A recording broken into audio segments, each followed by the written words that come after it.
What's going on, Bulls fans? Welcome to another episode of Chicago Bulls Central. And what I got to say today, we got some positive news. We'll get into it all right after this.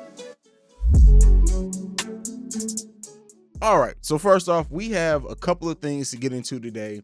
Some news broke. Everybody is out of health and safety protocols, and everybody will be back except for the injured Alex Caruso and Derrick Jones Jr. This comes from Billy Donovan just earlier today. Dotson tested out, which is the first player that we've had to test out that quickly. We know it's happened to some other teams, the Lakers and all that. We know all that.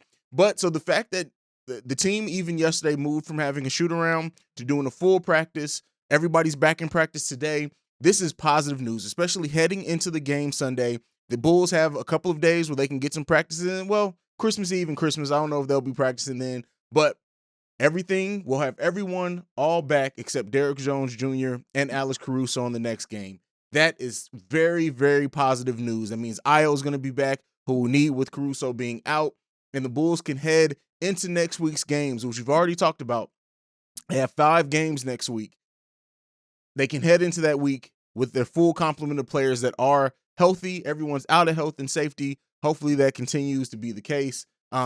Just great to hear. This is a good and some of the best news that we've had so far. Just lately, it's just been string after string of bad news. So Zach LaVine's back. He's practicing. The team, again, working on that chemistry, and it goes to show how much Billy Donovan knows it's important that to have everyone back, and they want to try to get that rust off, if there is any, and get the chemistries back as quickly as possible, that they moved from just having a shoot around yesterday to a full practice and everything like that. This is positive news for our Chicago Bulls, and one that, especially going into a long week, right? Going into a long week. We got, like I said before on the live stream, we got Indiana Sunday. We got Atlanta both on Monday and Wednesday. We got Indiana Friday.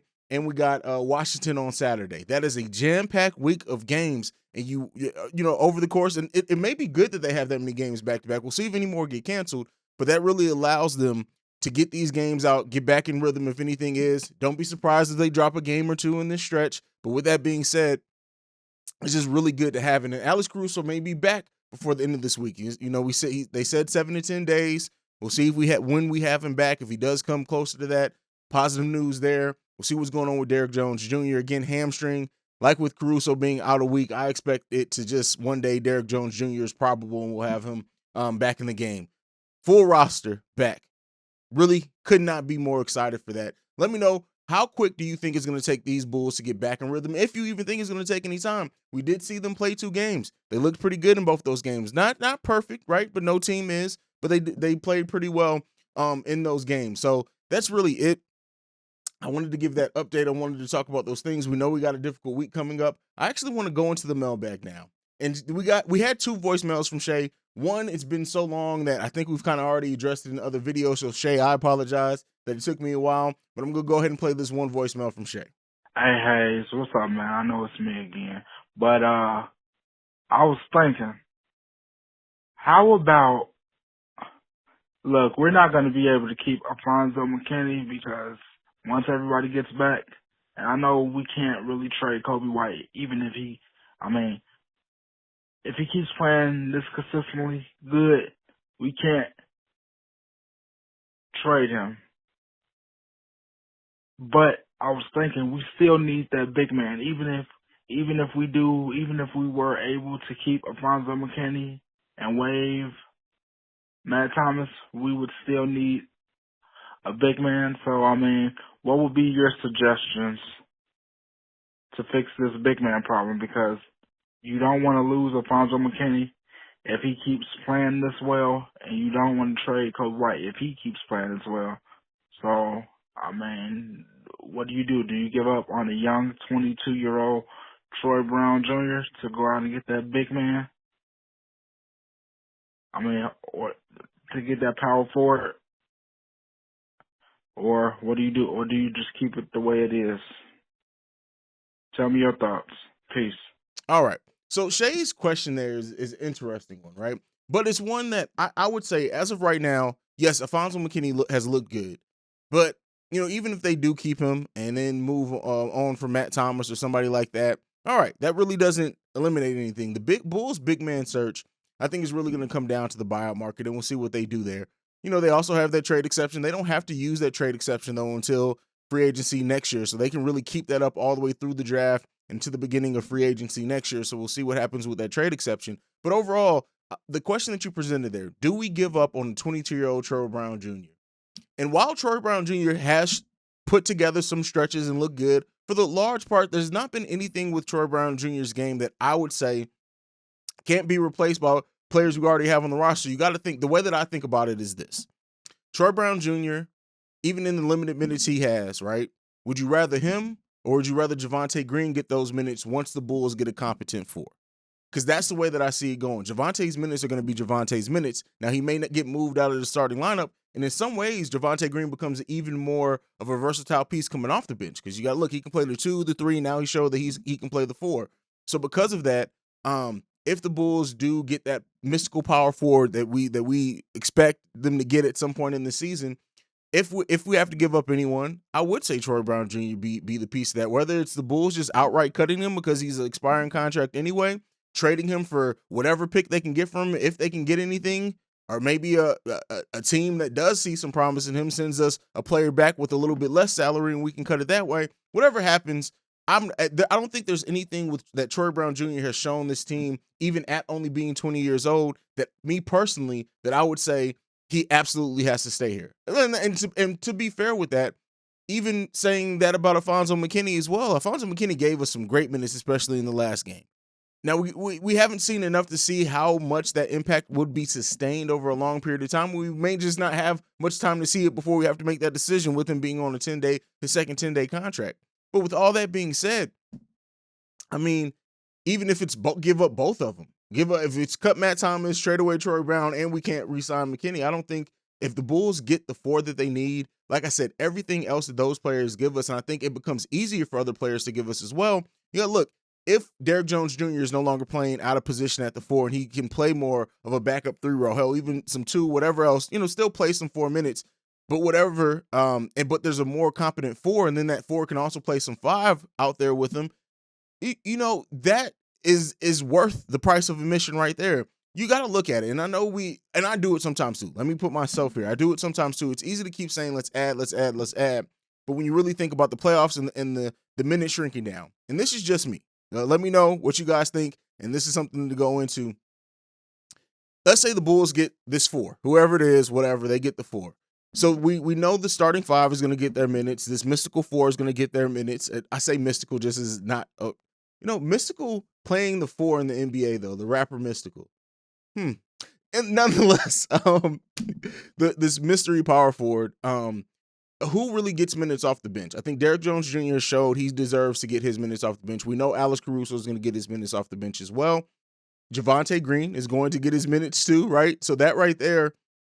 And then Io, Kobe, whoever's hot, throw in some there.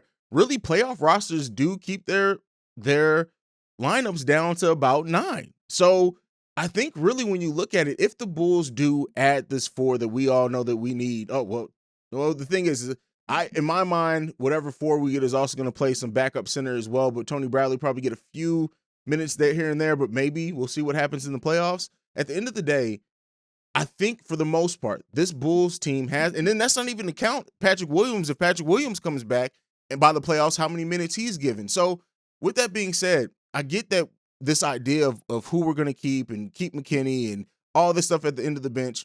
But I think really as we go forward in the season and as we look towards the playoffs, because like I said before, that's really what I like to look at the team and judge it on. As we go towards that, you got to really think that a lot of these players who are on this team just aren't going to play a lot in the playoffs. And even as much as I've said during the regular season, they will, right? And they should. But even as much as I said that there's minutes for Io and Kobe with the way Billy Donovan plays, in the playoffs, it's really going to come down to whatever they need out of which one of them and who's playing better. Because it may very well be that the other one isn't getting very many minutes come playoff time. There's a lot up in the air with this team, especially when we talk about adding someone that we just don't know who it's going to be yet or if they're even going to go that route. It may very well be we're already about to go into January. Patrick Williams could be back by March. Now, we don't know when in March. It could very well be that the front office surveys everything, says that they don't want to give up many assets or they don't find a trade that they can like. Maybe there isn't somebody that they like in the buyout, and they just decide, let's roll the dice with what we have if they know Patrick Williams is going to come back for sure. There's an option of that. I know that's not a popular opinion. That's not something that I want to see the team do either, but there is a chance that that may happen. We got to really, and this is the first time that I've thought about it, just realistically looking at everything.